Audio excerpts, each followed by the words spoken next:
이 아침 가운데 읽었던 성경 말씀 요한복음 5장 31절 말씀에서부터 47절의 말씀을 통하여서 예수님이 하나님의 아들 되심의 세 가지 증거라고 하는 제목으로 함께 말씀을 나눕시다. 오늘 본문의 내용이 베데스다 연못에서 38년 된 병자를 고쳐주신 그 사건과 연관되어 있습니다. 그 사건과 연관되어서 예수님이 오늘 본문에서 하시는 말씀이 뭐냐? 당신이 하나님 아들 되심의 세 가지 증거를 말씀해 주신다는 거예요. 이 본문 앞에 나왔던 사건은 뭡니까? 말씀은 뭡니까? 예수님이 하나님의 아들로서 어떤 권세를 가지셨느냐라고 하는 것을 말씀해 주셨어요. 예수님이 가지신 권세가 무엇입니까? 그거는 죽은 자를 살리는 구원의 권세를 가지셨고 또한 그 심판하는 그 권세를 가지셨다라고 말씀하셨다는 거죠. 그럼에도 불구하고 여전히 믿지 못하는 유대인들, 그 유대인들을 향하여서 예수님이 하나님 아들 되심을 세 가지를 통하여서 증언하고 계신다라고 하는 거예요. 왜냐? 안식일에 38년 된 병자를 고쳐주시면서 예수님이 내 아버지께서 이제까지 일하시니 나도 일한다라고 말씀하셨습니다. 그 말씀 속에서 하나님을 자기의 친아버지라고 부르면서 하나님과 예수님 자신이 동등됨을 말씀하셨다라는 거죠. 이걸 유대인들이 듣고 참지 못하는 거예요. 그래서 예수님을 죽이려고 한다라고 하는 거죠. 그 이유 때문에 예수님께서 당신이 하나님의 아들 되심을 세 가지로 증언해 주시는 거예요. 그러면서 이렇게 말씀합니다. 31절 말씀 보세요. 31절 내가 만일 나를 위하여 증언하면 내 증언은 참되지 아니하되라고 얘기합니다. 그러니까 예수님이 스스로 자신을 위하여 증언하면 그 증언은 참되지 않다라고 하는 거예요. 그러니까 자증하면 스스로가 하나님 아들됨을 스스로 증명하면은 그건 참되지 않다라고 말씀하신다는 거예요. 그러면서 예수님은 객관적으로 세 가지의 증언을 드신다는 거죠. 이 증언을 통하여 내가 하나님의 아들됨을 제대로 보아라 라고 말씀하고 계시는 거예요. 그 첫 번째가 뭘까요? 무엇을 통하여서 예수님께서 하나님의 아들 되심을 증언하실까? 그건 세례 요한이에요. 오늘 본문 32절, 33절 그리고 35절을 보십시오. 나를 위하여 증언하시는 이가 따로 있으니 나를 위하여 증언하시는 그 증언이 참인 줄 아노라. 너희가 요한에게 사람을 보내매 요한이 진리에 대하여 증언하였느니라. 요한은 켜서 비추이는 등불이라. 너희가 한때 그 빛에 즐거이 있기를 원하였거니와 라고 말씀한다는 거예요. 예수님께서 하나님의 아들 되심을 객관적으로 증언해 주는 분이 계시는데 그가 누구냐? 세례 요한이다 라고 말씀하고 있어요. 세례 요한이 누굽니까? 사람들이 그 세례 요한을 보고 당신은 엘리야입니까? 아니면 당신은 모세가 말씀하신 그 선지자입니까? 아니면 당신은 그리스도입니까? 라고 물을 정도로 세례 요한은 그 당시에 큰 화제를 몰고 온 인물이라고 하는 거죠. 센세이션을 일으켰던 인물이라고 하는 거예요. 그 화제만 몰고 온 것이 아니라 세례 요한은 그 당시에 많은 유대인들이 선지자로 믿었습니다. 그래서 그를 존경하는 거예요. 그분의 말씀을 들으려고 광야에 나갔고 그 세례 요한 앞에서 회개의 세례를 받는다라고 하는 거죠. 어느 정도로 그분이 존경을 받느냐면은 그 당시에 하나님의 말씀인 율법에 정통하다라고 하는 바리새인들조차도 그 세례 요한 앞에 나가서 머리를 숙이고 세례를 받는다라고 하는 거죠. 그 세례 요한이 뭐라고 말씀합니까? 이렇게 얘기해요. 나는 선지자 이사야와 같이 주의 길을 곱게 하라고 광야에서 외치는 자의 소리로다라고 얘기해요. 나는 엘리야가 아니야. 나는 모세가 말한 그 선지자가 아니야. 더욱더 나는 그리스도가 아니야. 나는 주의 길을 곱게 하라고 광야에서 외치는 그저 소리일 뿐이야 라고 말한다는 거죠. 그러면서 더불어 하는 말, 나는 물로 세례를 베풀거니와 너희 가운데 너희가 알지 못하는 한 사람이 섰으니 곧 내 뒤에 오시는 그이라. 나는 그의 신발끈을 풀기도 감당하지 못하노라 라고 말씀합니다. 그러면서 세례를 받으러 나오시는 예수님을 보고 세례 요한은 이렇게 말씀합니다. 보라, 세상죄를 지고 가는 하나님의 어린 양이로다. 내가 전에 말하기를 내 뒤에 오는 사람이 있는데 나보다 없던 것은 그가 나보다 먼저 계심이라 한 것이 이 사람을 가리킴이라. 나도 그를 알지 못하였으나 내가 와서 물로 세례를 베푸는 것은 그를 이스라엘에 나타내려 함이라 라고 말씀한다는 거예요. 예수님께서 세례를 받으러 나오실 때에 그 예수님을 향하여서 보라, 세상 죄를 지고 가는 하나님의 어린 양이다. 내가 전에 말했던 분이 바로 이분이다 라고 얘기한다라는 거예요. 그러면 오실 그 그리스도, 오실 그분에 대한 증표가 뭐냐라고 하는 거죠. 세례 요한이 예수님의 무엇을 보고 이분이 그분이구나, 이분이 약속하신 그리스도구나, 이분이 약속하신 메시아구나 라고 하는 것을 어떻게 아느냐라고 하는 거예요. 그걸 이렇게 얘기합니다.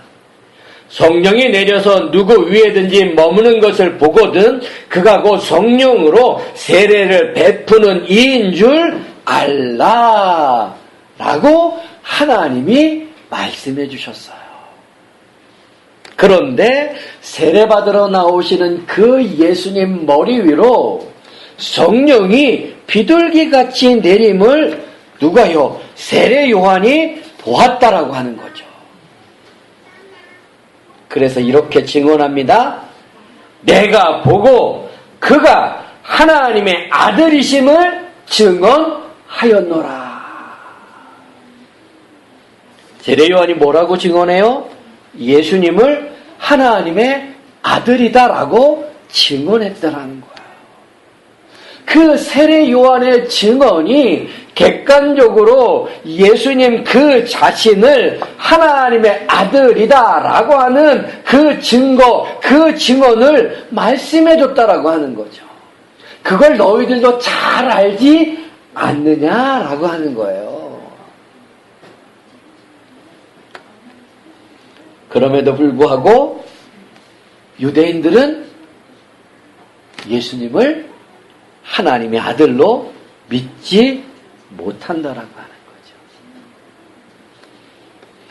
그래서 예수님은 두 번째로 당신이 하나님의 아들 되심의 증거, 증언을 말씀해 주시는데 그게 뭐냐? 그건 예수님께서 행하셨던 역사를 말씀한다는 거예요.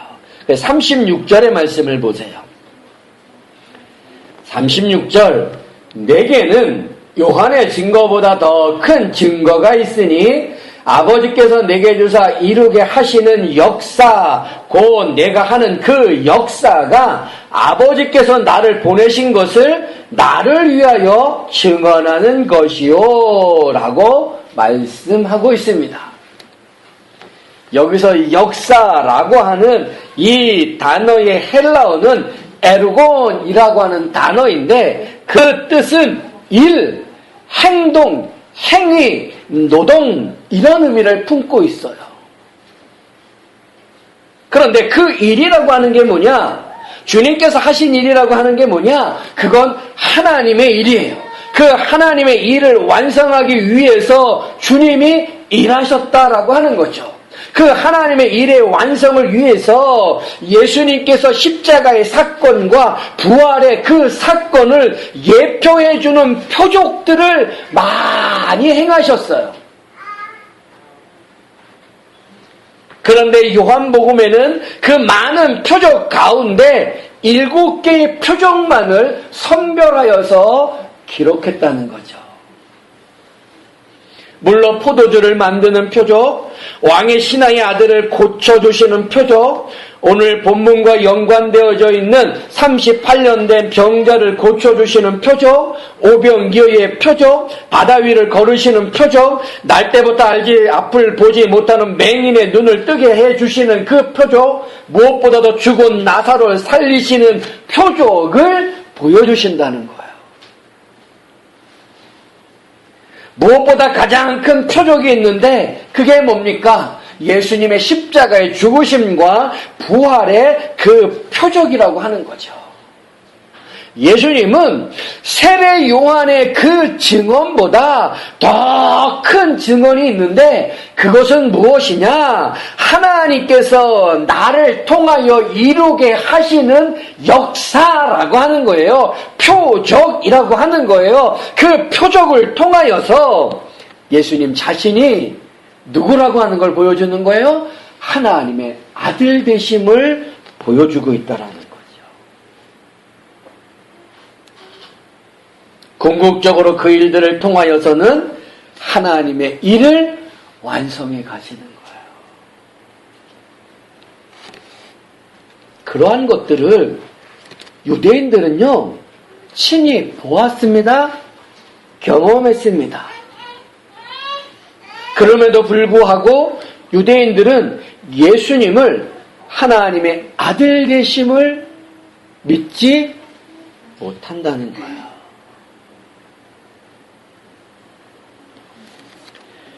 무엇보다 본문의 배경이 되어지고 있는 베데스다 연못에서 38년 된 병자를 깨끗하게 고쳐주셨잖아요.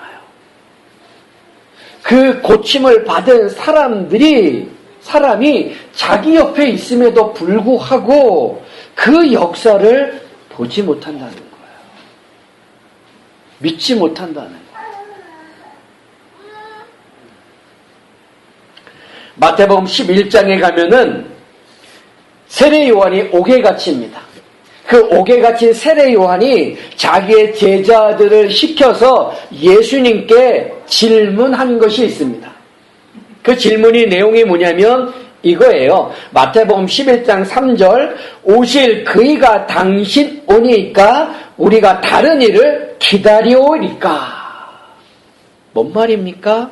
당신이 메시아입니까? 아니면 우리가 오실 메시아를 기다려야 합니까? 라고 하는 물음이에요. 그 물음에 예수님께서 그래 하나님께 약속하신 그 메시아가 나다. 그 그리스도가 나다. 라고 대답하신 대신에 이렇게 그 세례 요한의 제자들에게 대답해 주셨는데 너희는 가서 듣고 보는 것을 요한에게 알리되 맹인이 보며 못 걷는 사람이 걸으며 나병 환자가 깨끗함을 받으며 못 듣는 자가 들으며 죽은 자가 살아나며 가난한 자에게 복음이 전파된다 말해라 라고 얘기한다는 거예요. 세례 요한이 당신이 메시아입니까? 아니면 우리가 다른 사람을 기다려야 합니까? 라고 하는 그 물음에 예수님의 대답은 다른 것을 말씀하지 아니하시고 당신이 행하셨던 그 역사를 말한다는 거예요. 맹인이 보이고 못 걷는 사람이 걷고 나병 환자가 깨끗함을 받고 못 듣는 자가 듣고 죽은 자가 살아나고 가난한 자에게 복음이 전파된다. 이 말씀은 이사야서 35장 5절 6절 또 이사야서 61장 1절에 나오는 그 말씀을 인용한 거예요. 그런데 그 이사야서의 35장 말씀과 61장의 그 말씀은 뭐냐면 하나님께서 약속하신 메시아가 오시면 이런 일들이 일어날 것이다 라고 말씀한다는 거죠. 그게 뭐냐? 맹인이 보고 못 걷는 사람이 걷고 나병한 자가 깨끗함을 받고 못 듣는 자가 들으며 죽은 자가 살아나고 가난한 자에게 복음이 전파되는 일들이 메시아가 오면 일어날 것이다 라고 말씀한다는 거야. 그러니까 지금 예수님께서 이런 일을 행하셨잖아요. 이런 역사를 보여주셨잖아요. 죽은 사람을 살려내고 걷지 못하는 자를 걷게 하고 보지 못하는 자를 보게 하고 질병에 걸린 자들 깨끗하게 해주시고 귀신 들린 자에게 귀신을 쫓아내어주시는 그런 메시아의 사역을 친히 보여주셨잖아요. 그게 세례 요한의 증언보다 더 큰 증언이라는 거죠. 유대인들은 그걸 친히 보았어요. 들었어요. 오병의 역사를 일으키셨을 때 그것을 친히 먹었던 사람들이에요. 근데 못 믿어요. 믿지를 못하는 거예요. 그래서 예수님은 세 번째로 당신이 하나님의 아들 되심의 증거로 무엇을 말씀하시냐면 하나님의 말씀인 성경이 증언하고 있다라고 말씀하십니다. 오늘 본문 보십시오. 본문 37절에서부터 39절의 말씀. 또한 나를 보내신 아버지께서 친히 나를 위하여 증언하셨느니라. 너희는 아무 때에도 그 음성을 듣지 못하였고 그 형상을 보지 못하였으며 그 말씀이 너희 속에 거하지 아니하니 이는 그가 보내신 이를 믿지 아니함이라. 너희가 성경에서 영생을 얻는 줄 생각하고 성경을 연구하거니와 이 성경이 곧 내게 대하여 증언하는 것이니라. 거기서 잘 보시면 39절 너희가 성경에서 영생을 얻는 줄 생각하고 성경을 연구하거니와 이 성경이 곧 내게 대하여 증언하는 것이다 라고 말씀합니다. 그 39절에 나오는 그 성경이라고 하는 것은 우리가 가지고 있는 창세기서부터 요한계시록의 성경이 아니라 어떤 걸 얘기하는 거예요? 구약 성경을 얘기하는 거예요. 예수님 때는 아직 하나님의 말씀이 다 완성되지 않았잖아요. 예수님의 공생애가 지금 본문 속에 아직 끝나지 않았잖아요. 예수님의 공생애가 끝나고 또 사도들의 그 편지들, 사도들의 그 말씀, 복음 전하는 그 말씀들, 그리고 사도 요한을 통하여서 반모섬에서 요한계시록을 하나님께서 기록하게 하시는 그 사건은 아직 이루어지지 않았다는 거죠. 그 예수님의 말씀하는 39절의 성경이라고 하는 것은 구약 성경을 얘기합니다. 그런데 구약 성경을 이야기할 때 대표격으로 언급된 사람이 있어요. 그가 누굽니까? 모세입니다. 모세 하면 떠오르는 것이 무엇이냐면 율법을 연상하게 한다라는 거죠. 그래서 구약을 한마디로 얘기하면 율법으로 요약되어질 수 있다라고 하는 거예요. 그런데 그 율법은 누구를 가리키고 있다? 예수요. 예수님을 가리키고 있다는 거예요. 한마디로 구약 성경의 그 말씀은 하나를 가리키고 있는데 그게 뭐냐? 예수님이에요. 예수님. 그러니까 구약 성경을 읽으면서 그 말씀이 어떤 말씀이든 그 말씀을 통하여서 찾아내야 하는 것이 있는데 그게 뭐냐면 예수를 발견하는 거예요. 어떤 분들은 성경을 10번 읽었습니다. 100번 읽었습니다. 라고 당신이 성경 읽은 것을 자랑합니다. 근데 얼마나 많은 성경을 읽었느냐라고 하는 것이 중요한 게 아니라 그 읽은 성경을 통하여서 예수를 발견했느냐라고 하는 것이 중요한 거죠. 창세기를 통하여 예수를 발견하고 출애굽기를 통하여 예수를 발견하고 레위기를 통하여 예수를 발견하는 거예요. 다니엘서를 통하여서 예수를 발견하는 거예요. 말라기를 통하여서 예수님을 발견하는 거예요. 에스겔 선지서를 통하여서 예수님을 발견하는 거예요. 많이 읽은 것이 중요한 것이 아니라 그 말씀을 통하여서 예수 그리스도를 발견하는 것이 중요하다는 거예요. 왜? 그 모든 성경은 누구를 가리킨다? 예수. 그래서 예수님이 39절에 하시는 말씀, 너희가 성경에서 영생을 얻는 줄 생각하고 성경을 연구하거니와 이 성경이 곧 내게 대하여 증언하는 것이라. 이게 가장 큰 증언이라는 거예요. 그걸 잘 보여주는 구절이 있어요. 번거롭지만 성경 한번 찾아보세요. 골로새서 2장. 골로새서 2장 16절 17절. 골로새서 2장 16절 17절. 찾으셨죠? 제가 읽어봅니다. 잘 보세요. 그러므로 먹고 마시는 것과 절기나 초하루나 안식일을 이유로 누구든지 너희를 비판하지 못하게 하라. 이것들은 장래일의 그림자이나 몸은 그리스도의 것이니라. 16절을 잘 보면 먹고 마시는 것, 절기, 초하루, 안식일을 언급합니다. 이 모든 것들은 무엇이냐면 구약의 율법 속에 담겨져 있는 거예요.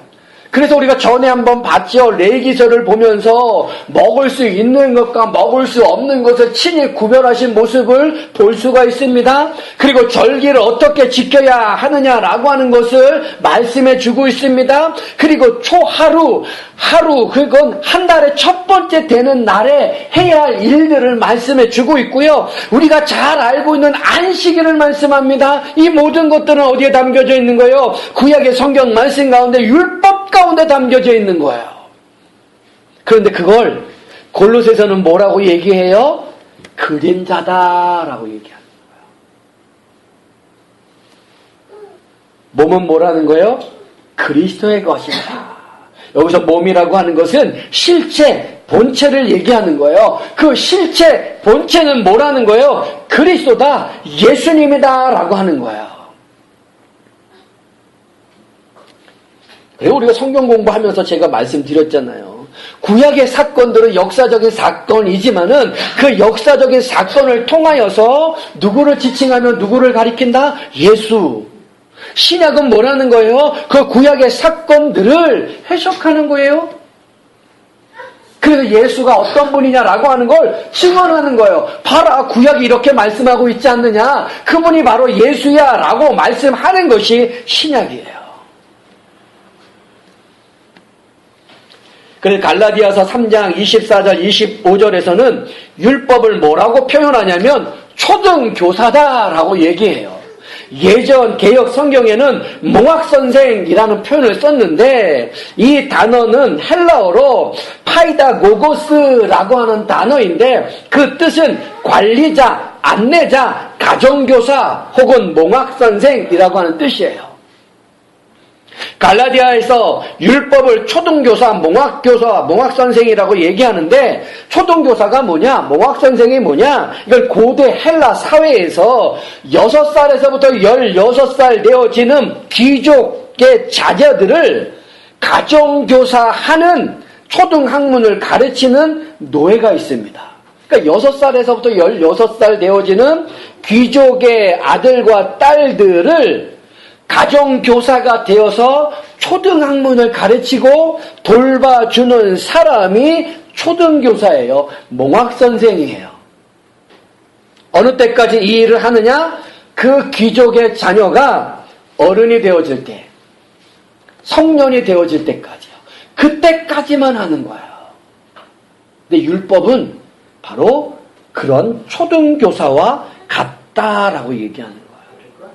무슨 얘기냐면 율법이라고 하는 것은, 구약이라고 하는 것은 예수 그리스도가 오실 때까지 그림자의 역할로서 보여주고 있다는 거예요.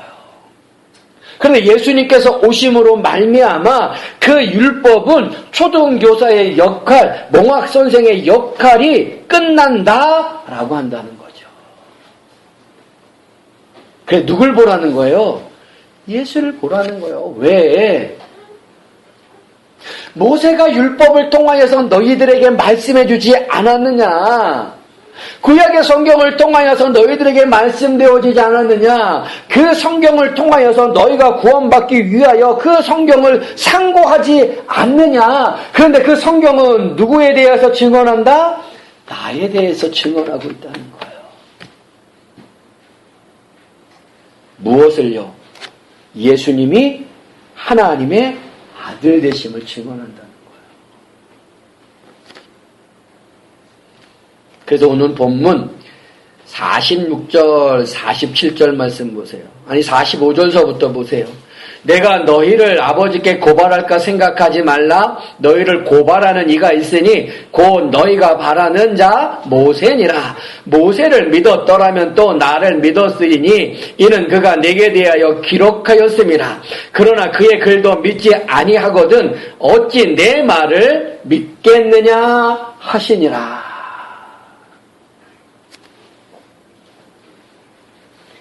누가 고발한대요? 모세가요, 모세가. 지금 유대인들은 모세가 말씀하는 율법을 잘 지키면 하나님께서 나를 칭찬해 주시고 나를 구원해 주실 것이다 라고 생각하고 있다라고 하는 거예요. 그런데 모세, 율법을 기록하여 전해준 그 모세가 오히려 그렇게 율법을 잘 지키려고 수고하고 애쓰는 그 유대인들을 하나님 앞에 고발한다라는 거예요. 왜? 봐야 할 걸 제대로 보지 못한다라는 거예요. 그래서 모세의 말을 믿었더라면 나를 믿었을 것이다 라고 지금 예수님이 말씀한다는 거죠.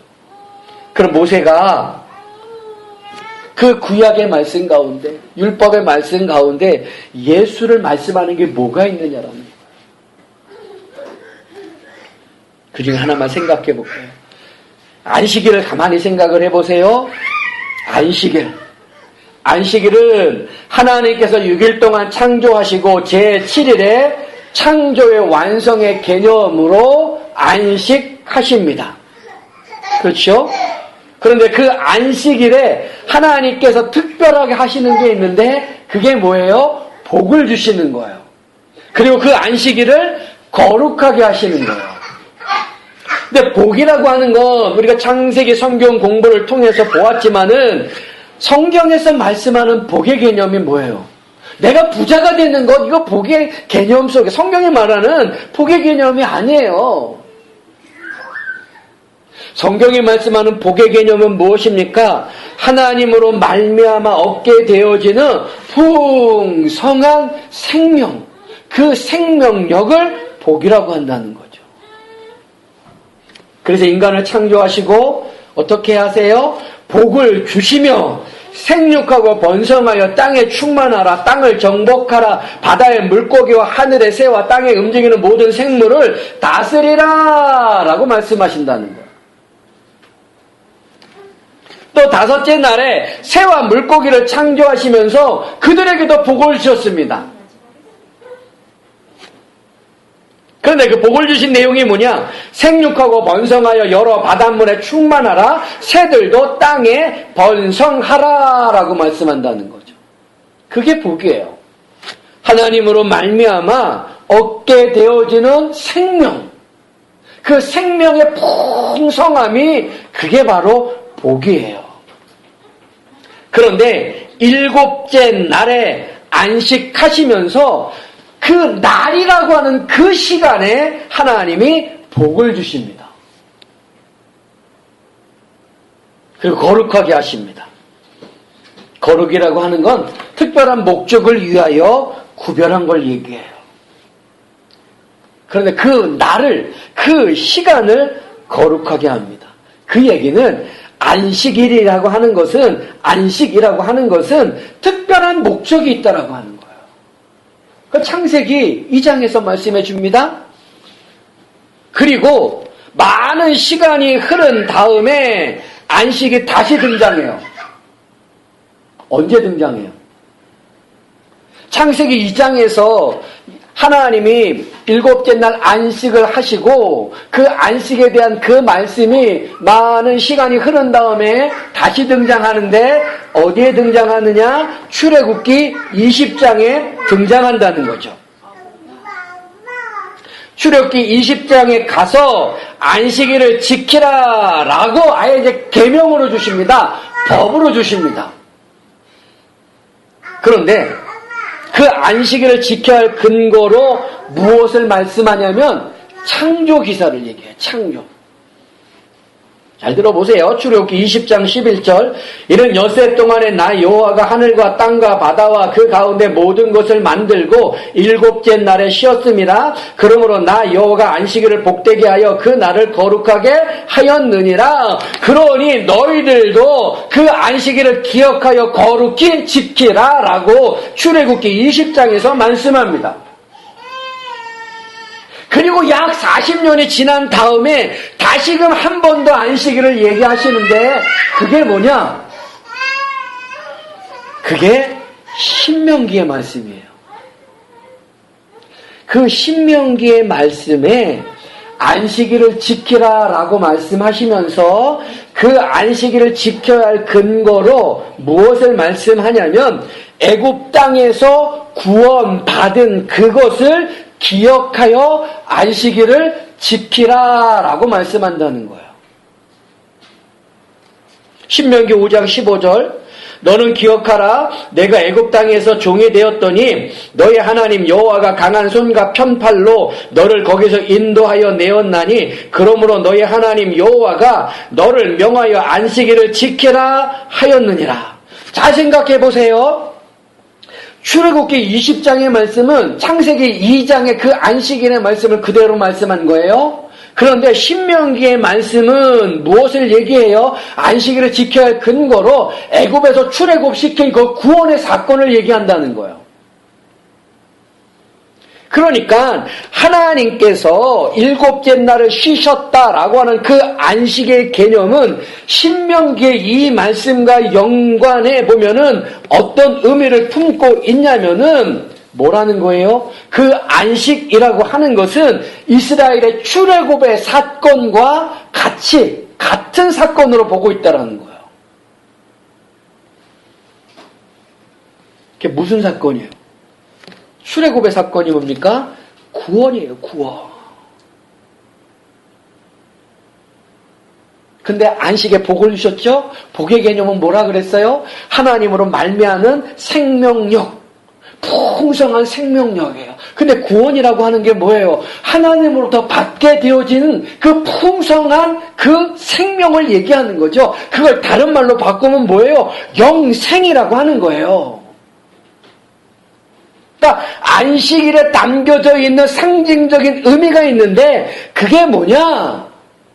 거기에는 풍성한 생명이 거기에 가득 찼다라고 하는 거예요. 그걸 신명기의 말씀은 출애굽의 사건과 연관되어서 말씀해 줍니다.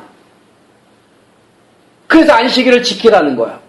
너희가 출애굽을 하여서 하나님께서 너희들에게 베풀어 주셨던 그 생명의 풍성함, 그러므로 그 생명의 풍성함을 가지고 너희는 뭐 하라는 거예요? 안식일을 지켜라 라고 말씀하고 있다는 거예요. 근데 그 생명의 풍성함이라고 하는 건 뭐예요? 구원이라고 하는 거예요. 구원. 그러니까 안식일은 결국 무엇을 품고 있는 거예요? 구원의 그 사건을 품고 있는 거예요. 그런데 그 구원의 완성을 누가 하세요? 예수님. 결국은 그 안식이라고 하는 것, 안식일이라고 하는 것은 무엇을 품고 있느냐면은 생명 되시는 예수님을 품고 있는 거예요.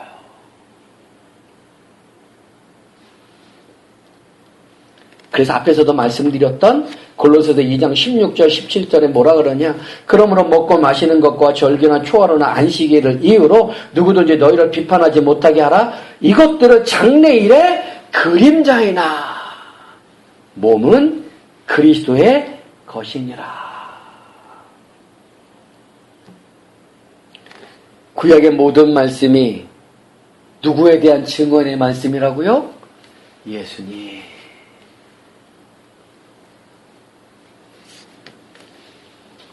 그래서 지금 예수님께서 세 가지로 당신의 하나님 아들 되심을 증언합니다. 세례 요한의 증언을 얘기합니다. 그거보다 더 큰 증언이 있는데 예수님의 표적의 역사라고 하는 거예요. 근데 그 표적의 역사보다 더 큰 증언이 있는데 그건 뭐냐? 하나님의 말씀인 성경이 증언하고 있다라고 하는 거예요.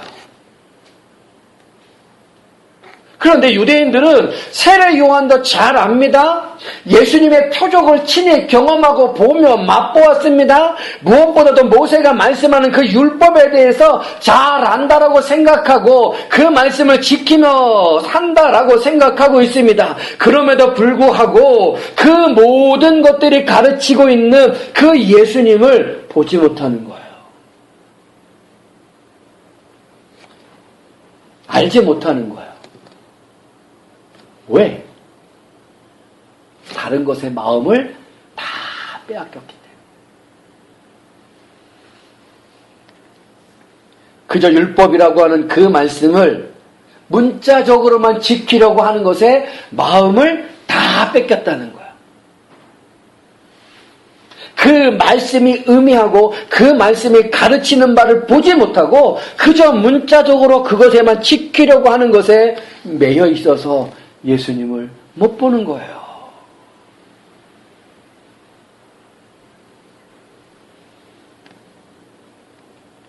우리는 어떻습니까? 우리에게는 이미 하나님의 말씀인 성경 전체가 다 있습니다. 창세기서부터 요한계시록까지 하나님의 섭리하심과 계획하심을 우리가 이해할 수 있는 범위 내에서 성경은 다 보여주고 있다라고 하는 거죠. 그 속에서 오직 구원은 예수 그리스도만 되어짐을 말씀해 주고 있고 그 구원은 오직 하나님의 은혜로만 주어짐을 말씀해 주고 있다라고 하는 거예요. 그런데 그 은혜 속에 그 구원의 반열 속에 내가 있는 겁니다. 우리가 있는 거예요. 그런데 우리는 세상의 것이 조금 부족하다라고 해서 안달하며 세상의 것이 조금 부족하다고 해서 불안해하며 겁을 내며 그러면서 무엇을 더 필요로 합니다. 또 세상의 것들을 채우려고 한다라고 하는 거예요. 그 세상의 것에 마음을 뺏겨서 예수를 못 봐요. 많은 사람들이 예수를 못 보는 거예요.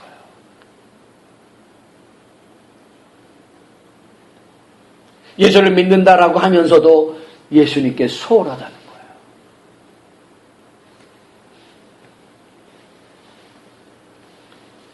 그럼 우리가 그 기억해야 될 게 있습니다. 그게 뭐냐? 어제나 오늘이나 영원토록 동일하신 우리 예수님께서 우리를 고아와 같이 버려두지 않으시고요. 우리를 사랑하시되 끝까지 사랑하신다라고 하는 그 사실을 기억해야 된다는 거예요. 그걸 성경을 통하여서 우리에게 보여주셨어요. 그래서 우리가 자꾸 성경을 읽고 묵상하고 연구하고 배워요. 그래서 더 깊이 예수 안으로 들어가야 한다는 거죠. 더 깊은 믿음의 모습, 더 깊은 신앙의 모습을 가지고 예수님을 온전히 믿고 살아야 한다는 거예요.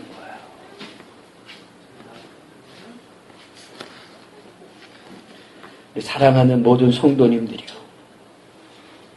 그렇게 보여주고 계시는 그 예수님을 온전하게 믿고 믿음의 길, 신앙의 길을 올곧게 걸어가실 수 있기를 주님의 이름으로 축원합니다. 아멘. 기도하겠습니다.